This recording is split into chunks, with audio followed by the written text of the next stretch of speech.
நீங்க சொல்லுங்கப்பா. நீங்க 2 ஆண்டு காலம் இருந்த கடும் தவ வாழ்க்கைக்கு 3வது மாதமே அம்மா மனமிறங்கி கருவை தக்க வச்சு அம்மா மகளா பிறந்திருக்காங்க. அம்மா பத்தி என்ன சொல்ல விரும்புறீங்க?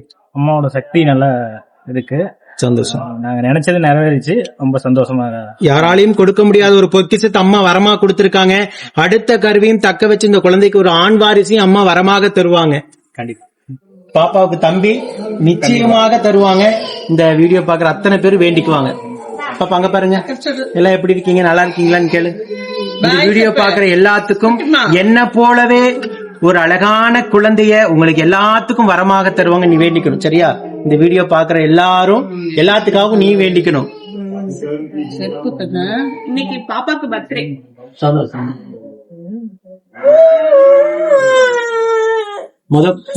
ஓம் சக்தி. சேலம் மாவட்டம் பொன்னமாப்பேட்டை மாரியம்மன் கோவில் தெருவை சார்ந்த பவித்ரா சங்கீத்குமார் தம்பதிகள் திருமணமாகி 2 ஆண்டு காலம் மழலை செல்வம் இல்லாம நம்ம சேலத்து மகமாய தேடி வந்து 2 அமாவாசை கும்பப்படி பிரசாதம் வாங்கி சாப்பிட்டு இருக்காங்க.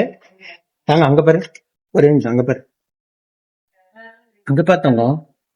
2வது மாதம் கும்பப்பள்ளி சாப்பிட்டு 3வது மாதமே அம்மா கருவை தக்க வச்சு அழகான பெண் குழந்தைய சேலத்து மகமாயே மகளாக வந்து பிறந்திருக்காங்க.